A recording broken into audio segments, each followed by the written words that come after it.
வணக்கம். நம்ம ஊர் நாயகன் நிகழ்ச்சிக்கு ஒரு மாறுபட்ட விதமாக நம்ம ஊர் நாயகியை சந்திக்க இருக்கிறோம். திருநெல்வேலியில் மேடை பாடகி, மூத்த கலைஞர், எல்லோருக்கும் ஒரு முன்னுதாரணம். இவர்களை பார்த்து பாட வேண்டும் என்று பலர் வந்து இருப்பார்கள். அப்படிப்பட்ட ஒரு அருமையான மனிதநேயமிக்க ஒரு மனிதரை சந்திக்கிறோம் என்று சொல்வதை விட ஒரு வாழ்க்கை அனுபவத்தை நாம் பகிர இருக்கிறோம். திருமதி கண்ணா கிருஷ்ணா அவர்கள் நம்முடன் இருக்கிறார்கள். வணக்கம். வணக்கம் ஐயா. நீங்கள் எந்த ஊர் உங்களுக்கு? எனக்கு சொந்த ஊரே திருநெல்வேலி தான். திருநெல்வேலி. ஆமாம். அப்பா கணபதியா பிள்ளைன்னு அரசவை கலைஞராக இருந்தாங்க. அம்மா நல்ல ஒரு கர்நாடக சங்கீத பாடகி தான். அந்த வழியில் வந்ததுனால நானும் கொஞ்சம் அப்படி பாட ஆரம்பித்தேன். எந்த வருஷம் உங்களோட எப்போ நீங்கள் பாட ஆரம்பிச்சிங்க? நான் வந்து 67வது வருஷத்துலேருந்து பாடுறேன். 1967 பாடுறேன். சின்ன பிள்ளை அப்போது பாடிட்டே இருந்ததுனால அப்புறம் மேடையில் அப்படி கொஞ்சம் கொஞ்சமாக பாட வந்துட்டேன். அப்புறம் அப்பாட்ட கொஞ்சம் நாளாக சங்கீதம்லாம் படித்தேன். கேள்வி ஞானத்தில் தான் கொஞ்சம் வண்டி போயிட்டே இருந்துச்சு. அதுக்கப்புறம் நல்ல இதாகி கொஞ்சம் அப்பாவோட இசைக்குழுலேயே பாடிட்டு இருந்தேன். அதற்கப்புறம் திருமணம்லாம் ஆகி அப்புறம் அங்குலாஸ் இசைக்குழுவில் சேர்ந்தேன். ஒரு 22 வருஷமாக அங்கிங்கு இசைக்குழுவில் தான் பாடிட்டு இருந்தேன். அதுக்கப்புறம் இப்போ இங்கே திருநெல்வேலிக்கே நான் வந்து தம்பி எல்லாரும் கூடயும் சேர்ந்து இசைக்குழுவில் பணியாற்றிட்டுருக்கிறேன். அப்பா தான்? அப்பா தான். ஆமாம், அப்பா தான். உங்கள் கணவர், குழந்தைகளை பற்றி ஒரு சில வார்த்தைகள். எனக்கு கணவர், அப்புறம் 2 குழந்தைங்க, ஒரு பெண் ஒன்று, ஒரு ஆண் ஒன்று. எல்லாருக்குமே திருமணம் ஆகிட்டு பேரன் பேத்தி எல்லாம் எடுத்தாச்சு. எல்லாருமே நல்ல நிலையில் இருக்கிறாங்க. உங்கள் குடும்பத்தில் இருந்து யாரெல்லாம் இருக்கா? இசைத்துறையிலனா தம்பி, 5 தம்பியும் 4 தம்பியும் இசைத்துறையில் தான் இருக்காங்க. அது போக பையன், அவனும் இசைத்துறையில் தான் இருக்கிறான். எல்லாருமே மொத்தத்தில் இசை குடும்பம்னு சொல்லக்கூடிய அளவில் தான் இருந்துகிட்ருக்கோம். கேள்விப்பட்டிருக்கேன். அப்பாவே வந்து புரட்சி தலைவர் எம்ஜிஆர் அவருடைய அரசவை கலைஞராக இருந்தாங்கன்னு. ஆமாம் ஆமாம். நம்ம திருநெல்வேலியில் இந்த மாதிரி அரசவை கலைஞர்னு முத யார் பேர் பெற்று வழங்கினாங்க? அப்பா தான் முதல்ல அரசவை கலைஞராக இருந்தது. அப்பா 3 வருஷம் அந்த பதவி இருந்தது. ஆமாம், அந்த பெருமை அப்பாவுக்கு தான் சேரும். மேடைகளில் வந்து நீங்கள் யாரோடைய பாடல்களை விரும்பி பாடுவீங்க? பொதுவாக நான் எல்லாருடைய பாடலும் பாடுறேன். ஆனால் சுஷீலா அம்மாவுடைய குரல் தான் ஆப்டாக இருக்குதுன்னு எல்லாருமே சொல்லுவாங்க. அதனால் சுஷீலா அம்மா பாட்டு நிறைய பாடியிருக்கேன். சிறு வயது முதலே நீங்கள் பாடிட்டு வரீங்க. ஆயிரக்கணக்கான மேடைகள், ஆமாம், 10,000 மேடைகள் தாண்டி இருக்கலாம் உங்களது அனுபவத்திற்கு. ஆமாம். எந்த மேடை உங்களது வாழ்க்கையில் மறக்க முடியாத மேடையாக இருந்தது? நிறைய மேடையை சொல்லலாம். அங்கிங்க இசைக்குழுவில் பாடிட்டுருக்கும் பொழுது ஐயா எஸ்பிபி அவர்கள் வந்திருந்தாங்க. வந்திருக்கும் பொழுது பாடிய பாடலை கேட்டு அவங்களே ரொம்ப பெருமிதமாக பேசினாங்க.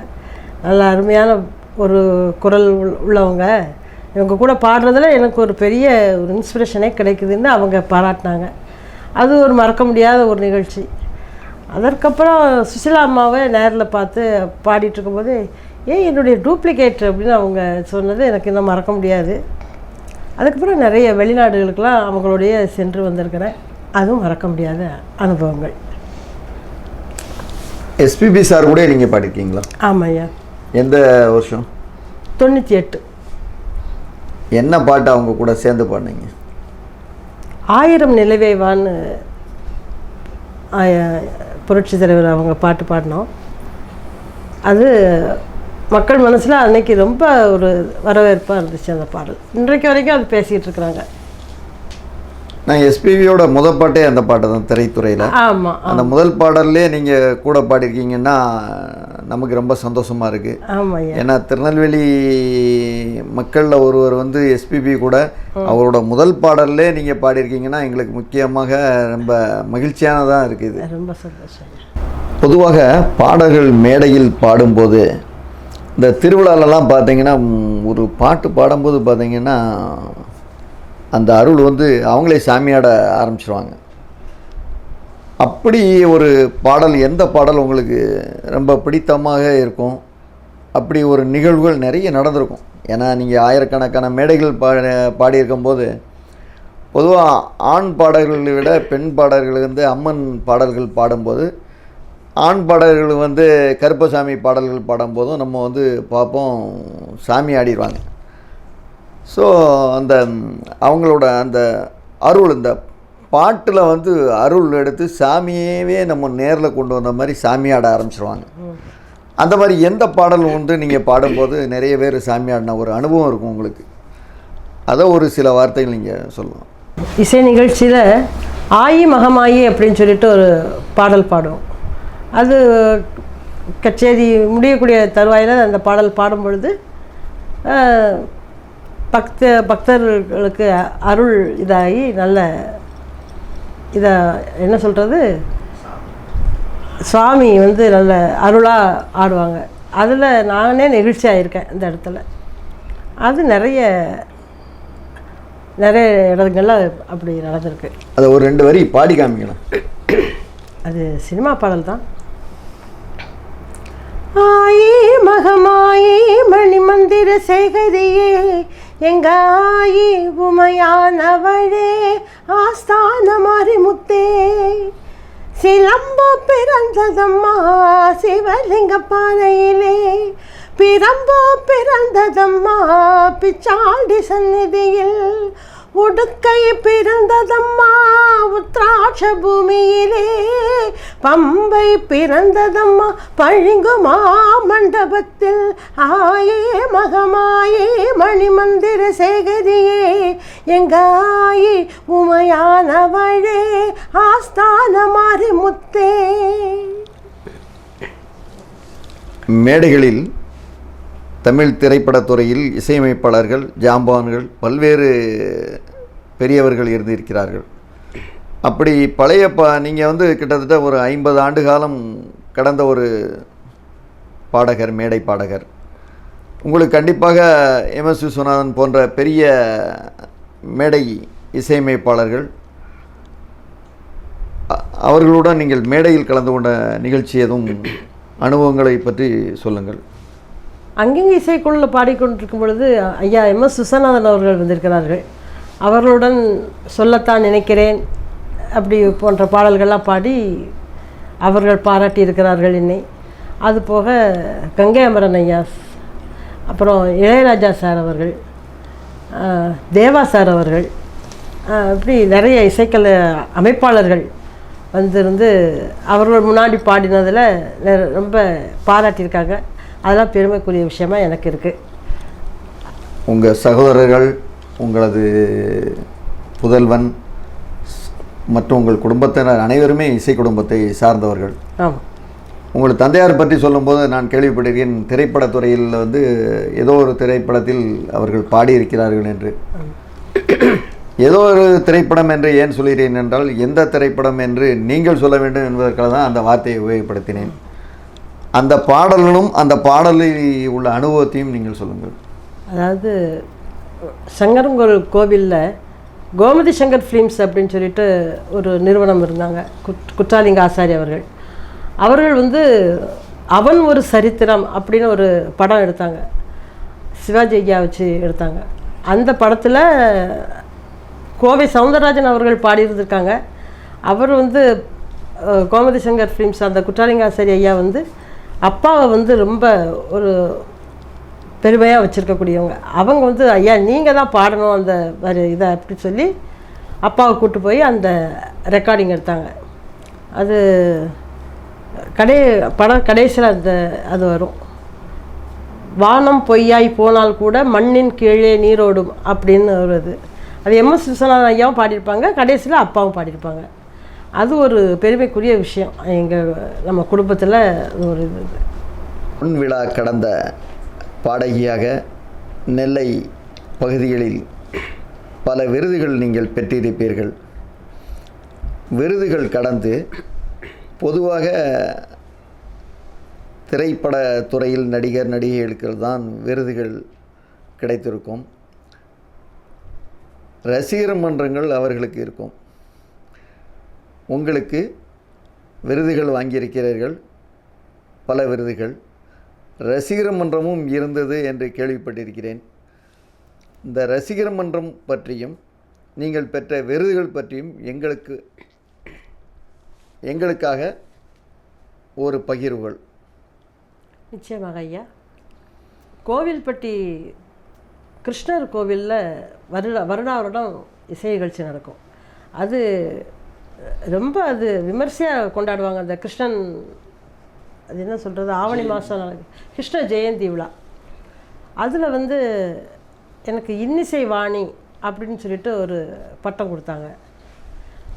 அதுக்கு முன்னாடி பாப்புலர் தேட்டரில், நம்ம ஊரில் பாப்புலர் தேட்டரில் நடிகை மனோரமா அவர்கள், ஸ்ரீபிரியா அவர்கள், தேங்காய் சீனிவாசன் இப்படி அவர்களெல்லாம் வச்சுருக்கும்போது கவிக்குயில் அப்படின்னு சொல்லிட்டு எனக்கு ஒரு பட்டம் கொடுத்தாங்க. அப்புறம் இப்போ கூட இடையில தாமிரபரணி விருது கொடுத்தாங்க. இப்படி நிறைய விருதுகள் இருக்கு ஐயா. கோவில்பட்டியில் ஐயா எனக்கு தனியாக ஒரு ரசிகர் மன்றமே இருந்தாங்க. அதில் தான் இந்த கிருஷ்ண ஜெயந்தி விழாவில் ஒட்டி இன்னிசை வாணி அப்படின்னு வருடம் இசை நிகழ்ச்சி வச்சதில் எனக்கு ஒரு இன்னிசை வாணிங்கிற பட்டம் கொடுத்தாங்க. அப்புறம் கோவில்பட்டி மட்டும் இல்லையா, தமிழ்நாட்டில் நிறைய இடங்களுக்கு என்னுடைய குரல் இசைக்காக ஒரு பெரிய ரசிகர் மன்றமே இருக்காங்க. அதில் மாற்று கருத்து இல்லை. என்னை விரும்பி அவங்க கூப்பிட்றாங்க. நாங்களும் முடிந்த வரைக்கும் அதை போய் அந்த இசை நிகழ்ச்சியெல்லாம் நல்லபடியாக நடத்தி நாங்கள் பெருமைப்படுத்தி நாங்கள் வந்துக்கிட்டுருக்கோம். சிறு வயது முதலே அனுபவத்திலே ஒரு மிகப்பெரிய பாடகியாக வலம் வந்து கொண்டிருக்கும் நீங்கள், நண்பர் ஸ்ரீராம் மூலம் உங்களது மகன் கணேஷ் அவர்களை சந்தித்திருக்கிறேன். அப்போது சொல்வார்கள், எங்கள் அம்மா ஆல் இண்டியா ரேடியோலையும் பாடியிருக்காங்கன்னு. அந்த ஆல் இண்டியா ரேடியோவில் பாடின ஒரு அனுபவத்தை சொல்லுங்கள். ஆல் இண்டியா ரேடியோவில் ஐயா நான் பிஹை கிரேடில் பாடிட்டு இருந்தேன். அதுக்கப்புறம் அவங்க ஆலோலம் நிறைய நிகழ்ச்சி நிறைய பாட்டிருக்கேன். தெங்கட்சி சுவாமிநாதன் ஐயா இருக்கும் பொழுது ஏகப்பட்ட பாடல்கள் நாங்கள் மெல்லிசையில் பாடியிருக்கோம். இன்றைக்கும் அந்த பாடல்கள் போய்கிட்டு தான் இருக்கு. அதில் காலையில் ஆலோலம் அப்படின்னு சொல்லிட்டு ஒரு பாடல் ஒன்று போகும். அந்த ஆலோலம் இன்றைக்கும் அது காலையில் ஒளிபரப்பி கொண்டு இருக்கிறார்கள். அதில் எனக்கு ஒரு பெருமையாக இருக்கிறது. எனக்கு அது கூட ஆலோலம் ஆலோலம் ஆலோலம் சா சா அப்படின்னு வரும் அந்த நிகழ்ச்சி. காலையில் அதை ஒளிபரப்புவாங்க. ஆலோலம்ங்கிற அந்த நிகழ்ச்சி மூலமாக வரக்கூடிய அந்த பாடல் நான் பாடியிருக்கிறது இன்றைய வரைக்கும் அது ஒளிபரப்பிக்கிட்டு இருக்கிறது எனக்கு ஒரு மகிழ்ச்சியாக ஒரு நிகழ்ச்சியாக நான் நினைக்கிறேன். இது போக ஆல் இண்டியா ரேடியோவில் டிஆர் பாப்பா ஐயா அவர்கள், டிகே ராமமூர்த்தி ஐயா அவர்கள், எம்எஸ் விஸ்வநாதன் ஐயா அவர்கள், பாண்டிச்சேரி அந்த வானொலி நிலையத்திலையும் நாங்கள் நேயர்கள் முன்னிலையே அந்த நிகழ்ச்சிகள்லாம் நடத்தியிருக்கோம். தீபன் சக்கரவர்த்தி சார் அவர்கள் எல்லாருமே நிகழ்ச்சியெல்லாம் நடத்துனது எனக்கு இன்றைய வரைக்கும் அது எனக்கு ஒரு பெருமையாக இருக்குது. விழுப்புரத்துலேருந்து எனக்கு ஒரு தனிப்பட்ட ஒரு கடிதமே எனக்கு வந்துச்சு ஐயா, பாராட்டு கடிதமே வந்துச்சு நான் ஒரு பாடல் பாடினதில். அது எனக்கு இன்றைய வரைக்கும் அது ஒரு பெருமையான நிகழ்ச்சியாக நான் நினைக்கிறேன். மூத்த கலைஞர், மூத்த பாடகி, பொன் விழா கடந்த ஒரு பாடகி, அடுத்த தலைமுறைக்கு இந்த இசைத்துறைக்கு விரும்பி வருவதற்கு உங்களது அறிவுரை ஆலோசனை எப்படி இருக்கும்? எல்லோருமே இப்போ வரக்கூடிய பாடகர் பாடகி எல்லாருமே நல்லா தான் பாடிட்டுருக்குறாங்க, ஒரு குறை சொல்ல முடியாது. இருந்தாலும் இன்னும் அவங்க கொஞ்சம் நல்லபடியாக கற்றுக்கிட்டு நல்லபடியாக பாடினாங்கன்னா இன்னும் கொஞ்சம் மேன்மையாக இருக்குன்னு நான் நினைக்கிறேன். அதை கருத்தில் கொண்டு எல்லாருமே நடந்துக்கிட்டால் நல்லா தான் இருக்கும். பொதுவாக பாடகர்களுக்கு ஒரு சாதனை இருக்கும், மேடை பாடகர்களுக்கும் சாதனை இருக்கும். நீங்கள் மிகப்பெரிய ஒரு பாரம்பரியமான இசை குடும்பத்தில் பிறந்த நீங்கள் மேலை நாடுகளுக்கு போய் மேடை நிகழ்ச்சிகள் நடத்திய அனுபவம் உங்களுக்கு இருக்கிறதா? ஆமாம் ஐயா, அங்கிங்க இசைக்குழுவில் நான் பாடிட்டுருக்கும் பொழுது சிங்கப்பூர் அப்புறம் சவுத் ஆப்பிரிக்கா செஷல்ஸ் தீவுகள் இந்த 2 நாடுகளுக்கும் சென்று வந்த அனுபவம் இருக்கு ஐயா. அதில் எஸ்பிபி ஐயா அவர்கள், ஜானகி அம்மா அவர்கள், சித்ரா அம்மா அவர்கள், ஏஆர் ரஹ்மான் ஐயா அவர்கள், இப்படி பெரிய பெரிய இசைக்கலைஞர்கள் எம் சுசனாதன் அவர்களுக்கு பாராட்டு விழா, அதற்காக சிங்கப்பூர் சென்றிருந்தோம். அதெல்லாம் இன்றைக்கு வரைக்கும் மறக்க முடியாத ஒரு நிகழ்ச்சி எனக்கு வாழ்க்கையில். சிங்கப்பூர் அங்கே சென்றிருக்கும் பொழுது ஐயா சுசிலாமா பாடல்கள் பாட சொல்லும் பொழுது நாளை இந்த வேலை பார்த்து அப்படின்ற பாட்டு பாடினோம். ரொம்ப எல்லாருமே பாராட்டினாங்க. அதில் ஒரு வரி வேணா பாடுறேன். பால் போலவே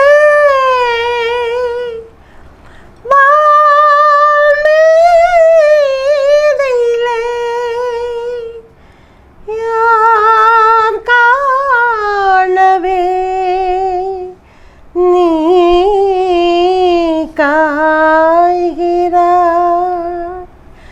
நாளை இந்த வேளை பார்த்து ஓடி வானிலா, என்று எழுதல் தலைவன் இல்லை சென்று வானிலா, தென்றலில் என் தனிமை கண்டு நின்று போய்விடு.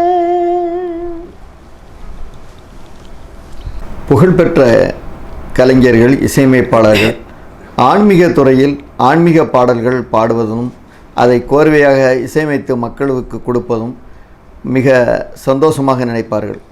அந்த வகையில் தங்களது தந்தையார் திரு கணபதியா பிள்ளை அவர்கள் தோரணமலை கோயிலுக்காக ஒரு பாடல் பாடியது நினைவுக்கு கூறுகிறோம். அந்த பாடல் உருவான விதமும் அந்த பாடலை யார் இயற்றினார்கள், இன்றளவும் அந்த பாடல் தோரணமலையில் ஒளிபரப்பு என்று கேள்விப்பட்டிருக்கிறோம். அதை உங்களது தந்தையோட நினைவலையாக நீங்கள் இந்த நிகழ்ச்சியில் கூறினீர்கள் என்றால் மயூரி டிவி நேயர்களுக்கு மிக சந்தோஷமாக இருக்கும். இதன் கூடவே இந்த பேட்டி எடுக்கும்போது பார்த்திங்கன்னா திருமதி கண்ணா கிருஷ்ணாவோட, அதாவது அவங்க இந்த பேட்டி ஆரம்பிக்கும்போது சொன்னாங்க, தனது குருவாக தனது தாயும் தந்தையும் தான் எனக்கு குரு, அனுபவத்திலே நான் இந்த அளவுக்கு உயர்ந்திருக்கிறேன் என்று தனது தந்தையும் தாயும் நினைவு கூர்ந்தார்கள். இப்போ நமக்கு ஒரு அதிர்ஷ்டவிதமாக பார்த்தீர்கள், இவர்களை பேட்டி எடுத்து கொண்டு இருக்கும்போதே அவர்களது தாயார் வந்து விட்டார்கள். ஸோ நாம் என்ன இந்த இதில் என்ன அவங்ககிட்ட இருந்து எதிர்பார்க்குறோம்னா, இந்த தோரணமலை பற்றிய ஒரு நினைவும் தொடர்ந்து அவருடைய தாயார் ஒரு வரி பாடலையும் நமது மயூரி டிவி நேயர்களுக்கு பாட அவர்களை அனுமதி கேட்கிறோம். நிச்சயமாக ஐயா.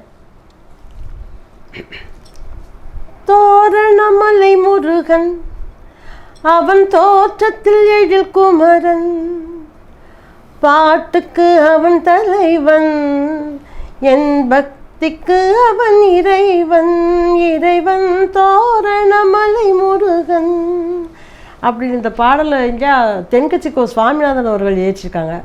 அப்போ தான் இசையமைத்து ஒரு 84வது வருஷமோ ஏதோ பாடியிருக்காங்கன்னு நினைக்கிறேன். அதை இன்றைக்கு வரைக்கும் அங்கே அந்த கோவிலில் அந்த பாடலை ஒளிபரப்பிக்கிட்டு இருக்கிறாங்க. எங்களுக்கு அவங்க அங்கேருந்து அடிக்கடி சொல்லுவாங்க, ஐயா பாடினது, ஐயா இசையமைத்து பாடினதுன்னு அவங்க சொல்லியிருப்பாங்க. அது எனக்கு ஒரு பெருமையாக எங்கள் குடும்பத்தில் உள்ள அனைவருக்குமே அது ஒரு பெருமையான விஷயங்கய்யா. இது போக அம்மா வந்து நல்ல அருமையாக பாடக்கூடியவங்க. அவங்கள ஒரு பாடல் பாட சொல்லலாமா ஐயா? கண்டிப்பாக. வணக்கம் ஐயா. மயூரி டிவிக்கு பாடலாம். அலைப்பாயுதே கண்ணா என் மனம் அலைப்பாயுதே, உன் ஆனந்த மோகன வேணுகானமிகு அலைப்பாயுதே. கண்ணா என் மனம் அலைப்பாயுதே, உன் ஆனந்த மோகன வேணுகானமிக அலைப்பாயுதே. கண்ணா கண்ணா.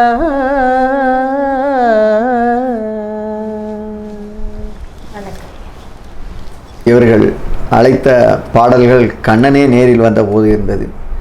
இந்த வயதிலும் இவர்கள் நாம் கேட்டுக்கொண்டதுக்கு இணங்க ஒரு பாடல் வரிகளை பாடியது மிக சிறப்பு. அவர்களுக்கு எனது நன்றியை தெரிவித்துக் கொள்கிறேன். கண்ணா என்ற பாடல் கண்ணா கிருஷ்ணன் அவர்களுடன் ஒரு பேட்டி. நிறைவாக நான் கடந்த முறை ஒரு நிகழ்ச்சியில் நெல்லையாந்தம் ஜாக்சன் ராஜ் என்ற தங்கராஜை பேட்டி எடுக்கும்போது சொன்னேன், முகவரி கொடுத்தவர்களை எப்போதுமே நன்றி தெரிவிக்க வேண்டும் என்று. அந்த நிகழ்ச்சியிலே சொல்லியிருந்தேன். முதலாக மீண்டும் இந்த வார்த்தையை சொல்கிறேன் என்று நேயர்கள் தவறாக நினைக்க வேண்டாம். எப்போதுமே ஒரு மனிதன் வந்து எப்போதுமே நன்றி சொல்ல கடமைப்பட்டு இருக்க வேண்டும். அந்த அளவில் என்னை முதலாக மேடை ஏற்றியது மீடியா பார்ட்னர் என்ற ஒரு முகவரியோடு திரு பாமினி அவர்களும் நண்பர் முத்துராஜ் அவர்களும் என்னை, அதாவது திருநெல்வேலி வந்தோம், எப்படிடா ஜெயிக்க போகிறோம் அப்படின்னு நம்ம நினச்சிட்டு இருக்க நேரம், நான் எப்போதுமே பேசும்போது கலவைக்கலாம், நம்ம நேருக்கு நேர் பேசுகிற மாதிரி தான் பேசுவேன். மேடையாக இருக்கட்டும், நிகழ்ச்சி தயாரிப்பாக இருக்கட்டும். அப்போதும் மேம்பாலத்துக்கு அருகில் மயூரி டிவி மீடியா பார்ட்னர் ஒரு வால் போஸ்ட் பார்த்தோன்னே ரொம்ப மகிழ்ச்சியாக இருந்துச்சு. அந்த 2012 அந்த மாதிரி ஒரு நிகழ்வு கொடுத்த பாமினி அவர்கள் இன்று இத்தனை பேரை பேட்டி எடுக்க வைத்து மீண்டும் ஒரு அடையாளம் மயூரி டிவிக்கும் ஆறுமுகனையினருக்கும் ஒரு அடையாளம் கொடுத்த பாமினி அவர்களை நான் இன்று நன்றி செலுத்தும் விதமாக அவர்களுக்கு ஒரு வணக்கத்தை தெரிவித்து கொள்கிறேன். பாமினி சார் இந்த நிகழ்ச்சியை பார்க்கும்போது கண்டிப்பாக சந்தோஷப்படுவாங்க. ஏன்னா நன்றி தெரிவித்தா அவருக்கு ரொம்ப பிடிக்கும். எப்போதுமே மேடையில் எப்போ மேடை ஏறினாலும் சரி, பாமினி சாரும் முத்துராஜ் சொல்லாத மேடையே இருக்காது. ஏன்னா எனக்கு ஒரு வார்த்தை வந்து உள்ளத்திலிருந்து வர வேண்டும். அந்த அளவுக்கு இன்று மீண்டும் நம்ம ஒரு நாயகன், நம்ம ஒரு நாயகி நிகழ்ச்சியில் நமக்கு ஒரு முகவரி கொடுத்ததுக்கு அவருக்கு நன்றியை தெரிவித்துக் கொள்கிறேன். மிக மூத்த கலைஞரை நாம் வந்து பேட்டி எடுத்தது எனக்கும் இது வாழ்வில் ஒரு பயணம்தான். இப்படி ஒரு அருமையான ஒரு நிகழ்ச்சியில் உங்களுக்கு நான் நம்ம ஒரு நாயகியை திருமதி கண்ணா கிருஷ்ணா அவர்களை வந்து பேட்டி அடித்து உங்களுக்கு படைத்திருக்கிறேன். நிறைய அனுபவங்களை நம்முடன் பகிர்ந்திருக்கிறார்கள். ஒரு ரசிகர் மன்றம், ஒரு பொன்விழா கடந்த ஒரு பாடகி திருநெல்வேலியில் நாம் சந்தித்திருக்கிறோம். நம் வாழ்வில் பயணம் செய்திருக்கோம் என்று நினைக்கும் போது மிக மகிழ்ச்சியாக இருக்கிறது. இந்த நிகழ்ச்சியை உங்களுக்கு உருவாக்கி கொடுக்க உதவி புரிந்த திரு பாமினி, திரு காந்திமதிநாதன், திரு வைகை ராஜா, திரு பாடகர் ஸ்ரீராம், சகோதரர் கணேஷ் மற்றும் அரசவை கலைஞர் பட்டம் பெற்ற நெல்லை நாயகனாக வாழ்ந்த கணதியா பிள்ளை குடும்பத்தார் அனைவருக்கும் எனது நன்றியை தெரிவித்துக் கொள்கிறேன். நன்றி, வணக்கம். மீண்டும் ஒரு நிகழ்ச்சியில் உங்களுடன் மயூரி டிவி ஆறுமுனையினார் மீண்டும் நம்ம ஒரு நிகழ்ச்சியில் மிக சந்தோஷமான ஒரு நிகழ்ச்சியை ஆத்ம திருப்தியுடன் எனக்கு வழங்கிய உங்கள் அனைவருக்கும், இந்த நிகழ்ச்சி இவ்வளவு தூரம் சிறப்பாக செல்கிறது என்றால் நேயர்களாக நீங்கள்தான். நேயர்கள் இல்லை என்றால் நாங்கள் இல்லை.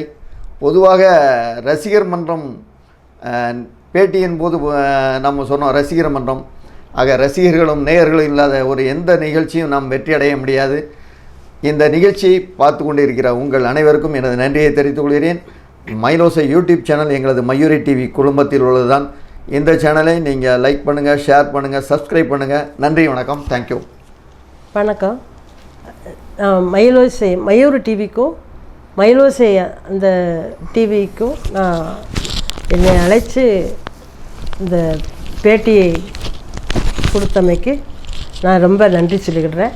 எங்கள் குடும்பத்து சார்பாக, எல்லார் சார்பாகவும், இசைக்கலைஞர்கள் சார்பாகவும் நன்றி, வணக்கம்.